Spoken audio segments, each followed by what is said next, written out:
Hace unas semanas atrás habíamos arrancado con una nueva sección dentro del cinematógrafo. Se trataba no solamente de hacer crítica de películas, sino hacer crítica de libros sobre cine. Y ha habido un acontecimiento, al menos en el mercado literario, sobre todo en lo que es referente al cine, que es la publicación de un libro llamado o titulado Bresson por Bresson. Un libro que recomiendo si uno está estudiando cine, si uno ama el cine, es un libro que uno no podría bajo ningún aspecto dejar de leer. Después de ese libro, las relaciones que se establecen con el cine es absolutamente otra. Robert Bresson nació a principios del siglo pasado y murió en 1999, cumpliendo 98 años. Murió tranquilo, en su lugar, etc. Se trata de un cineasta único, es una singularidad dentro de todo lo que implicó las concepciones de cine. Uno de los pocos cineastas, además, que tuvo una teoría, si se quiere, salida de la práctica respecto de lo que debería ser el cine. Pero Bresson no hablaba en principio de cine, sino de el cinematógrafo. Y no tiene tanto que ver con el programa, naturalmente. Nosotros tenemos que ver idealmente con aquella idea de Bresson. Cuando decía cine en contraposición al cinematógrafo, que era lo que él entendía que había que trabajar, él entendía que una cámara, es decir, aquello que en este momento me está registrando a mí, tenía la posibilidad de hacer algo extremadamente distinto que el acto de fotografiar lo que él denominaba el teatro filmado. Es decir, no se trataba de representar de formas miméticas una escena de lo real, sino de, a partir de la cámara, inventar una sensibilidad, encontrar una manera de mostrar el mundo y los sujetos en el mundo que solamente la cámara podía hacerlo. Esto decía, o esto dice en uno de los fragmentos, Bresson a propósito del cinematógrafo. El cine debe expresarse no a través de imágenes, sino de relaciones entre las imágenes, lo que no es para nada igual. Del mismo modo, un pintor no se expresa a través de los colores, sino de las relaciones entre los colores. Un azul es un azul en sí mismo. Pero si está al lado de un verde o de un rojo o de un amarillo, ya no es el mismo azul, cambia. Hay que llegar a un film hecho de relaciones entre imágenes. Hay una imagen, luego otra, que tienen valores de relación. Es decir, que esa primera imagen es neutra y que súbitamente, puesta en presencia de otra imagen, vibra. La vida irrumpe allí. Y no es del todo la vida de la historia, de los personajes, es la vida del film. A partir del momento en que la imagen vibra, se está haciendo cine.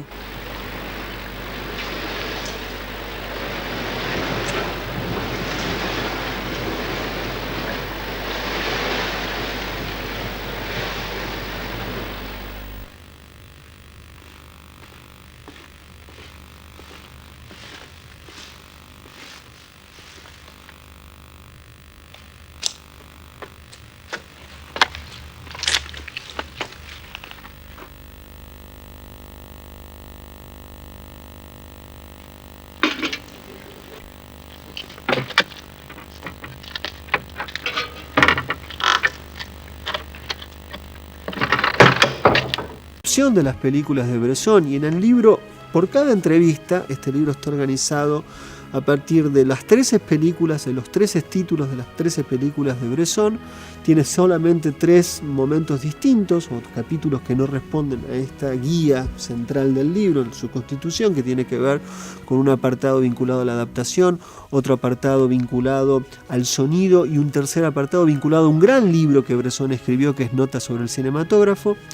Pero en todas las entrevistas, sin excepción, aparece tarde o temprano la pregunta: ¿por qué usted no contrata actores? ¿Por qué usted o sus actores que son personas comunes y corrientes, no buscan algo así como una suerte de naturalismo? Es decir, un tono muy apagado, una manera muy particular de presentar la interpretación frente a cámara. Sobre esto, Bresson tiene una idea, que es la idea del automatismo. Y por tal idea es como tratar de extraer lo inconsciente de cada sujeto en su propia existencia que está frente a cámara, y que eso sea lo que revele, al menos lo que él entendía, como una especie de el alma de esos actores, el alma o la interioridad de una experiencia que estaba representada por ese sujeto en ese contexto de la película. Bresson dice respecto del automatismo lo siguiente: creo en el automatismo. Creo que la mayor parte de los gestos que hacemos en la vida son automáticos. El cinematógrafo se opone a ese aspecto razonado, a ese aspecto pensado del teatro. Un actor estudia su rol. Estudiar el propio rol es pensar las propias palabras, pensar los propios gestos. Ahora bien, eso es la cosa menos real posible. Usted no sabe por qué puso sus manos ahí. Sus manos se pusieron ahí solas. ¿Por qué giró hacia aquel lado? No se lo pidió a su cabeza. Trato de volver a encontrar esto por medio de repeticiones extremadamente rápidas y frecuentes, de modo tal que el entendimiento no tome parte en la acción.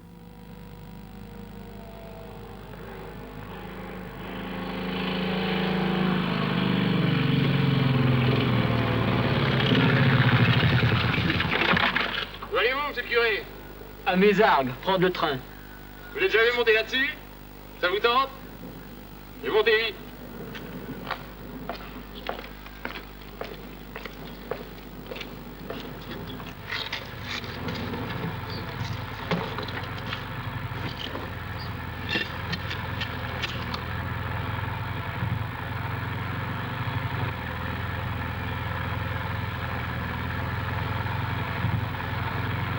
Vous n'avez pas peur?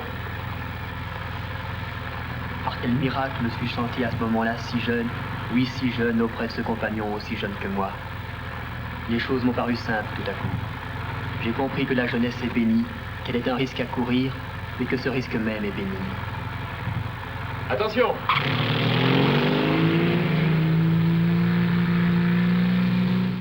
Del mismo modo que cuando uno se enfrenta a una película de Bresson llama la atención el concepto de interpretación que tienen sus actores, que en realidad son los modelos famosos de Bresson, hay también una inmediata percepción extraña respecto a cómo Bresson concibe las relaciones que se establecen entre la imagen y el sonido.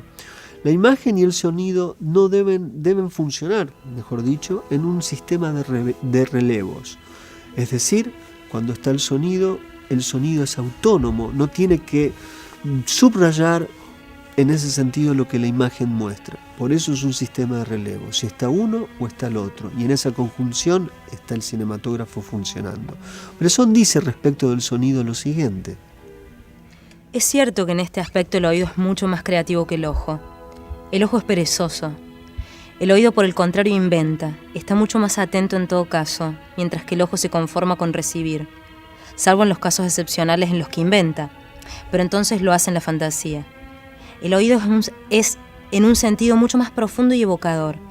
El silbido de una locomotora, por ejemplo, puede evocar en usted la visión de una estación completa, a veces de una estación precisa que conoce, a veces la atmósfera de una estación o las vías del ferrocarril con el tren detenido. Las evocaciones posibles son innumerables. Lo que sucede también con el sonido es que deja libre al espectador.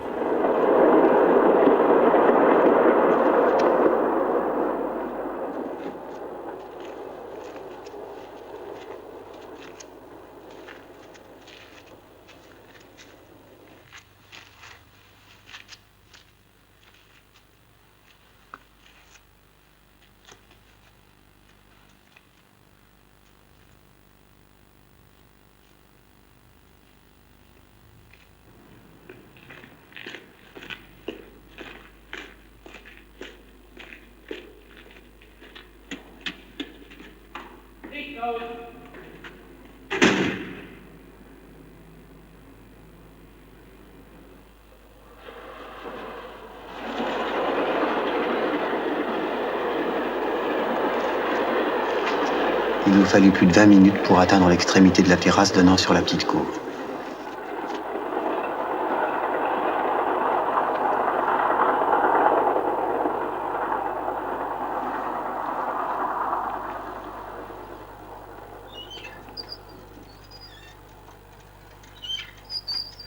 Quel était ce grincement qu'on entendait à intervalles réguliers? Je ne pouvais m'en expliquer la cause.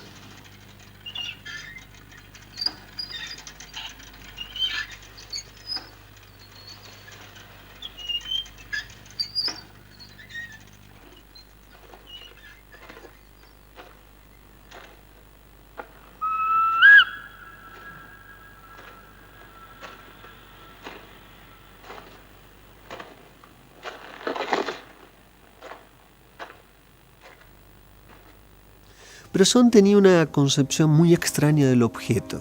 Decía, por ejemplo, que para el objeto en una película debería ser filmado como si el objeto tuviera ganas de estar en la película.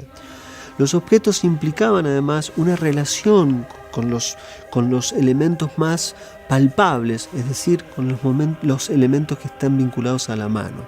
La mano en el cine de Bresson era fundamental y a través de cosas muy concretas se trataba de llegar al alma o a la interioridad de ese personaje, a esa experiencia que tenía ese personaje. En un cine de lo táctil, decía por allí en alguna ocasión el señor Gilles Deleuze. Bresson dice sobre las relaciones con las cosas lo siguiente. Es decir, no tomar a una persona toda entera, sino ver qué relación tiene con la mano, con su rostro, la mano con un objeto que está sobre la mesa, y recrear los vínculos que son vínculos conmigo, que forman mi vida personal y mi vida interior. Es decir, no llegar a mostrar al público lo que yo veo, sino hacer sentir al público lo que yo siento, que no es para nada lo mismo.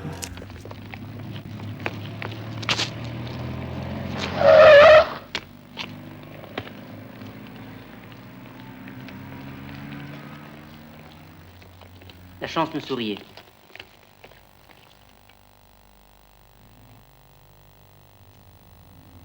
Un doigt encercle le bracelet l'empêchant de pivoter. Pendant que le pouce délivre le cuir, elle fait sortir de la boucle. Je m'y exerçais souvent.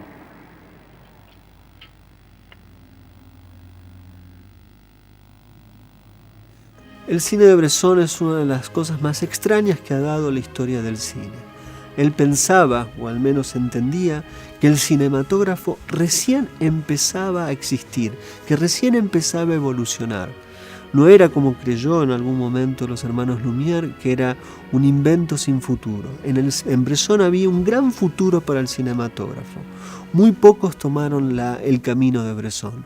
Por allí, Darejano Mirbayev, quizás en algún intento, quizás bestial, Bruno Dumont.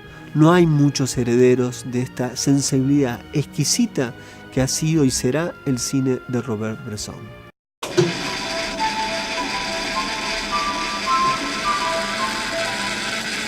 Tant qu'on avait le sentiment que c'était presque une contradiction entre ce pessimisme et la beauté de la forme. D'abord, je vais vous dire quelque chose. Vous confondez le mot pessimisme avec le mot lucidité. Cette lucidité n'est pas forcément pessimiste. Oui. Mais la morale aussi, la morale est une chose plus large. La morale,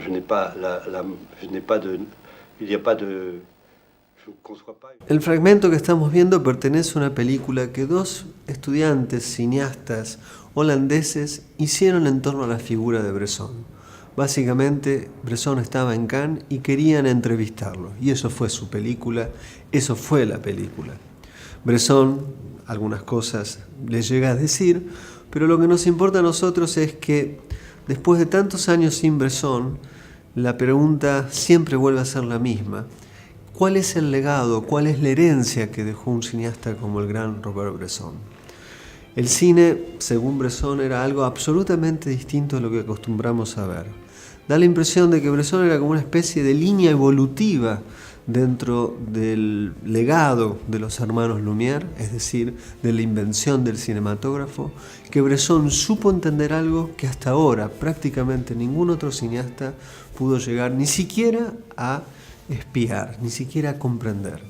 Algunos lo han tratado de imitar, a veces con más o menos resultados, pero sigue siendo algo absolutamente distinto dentro de la historia del cine. Nuestro programa se llama El Cinematógrafo, y Bresson decía que no hacía cine, sino que lo que a él le interesaba era el cinematógrafo. No sé si estamos a la altura del gran Robert Bresson, pero sin lugar a dudas, desde este programa tratamos de honrarlo. Nos vemos la semana que viene, aquí en El Cinematógrafo, el cine en la tele.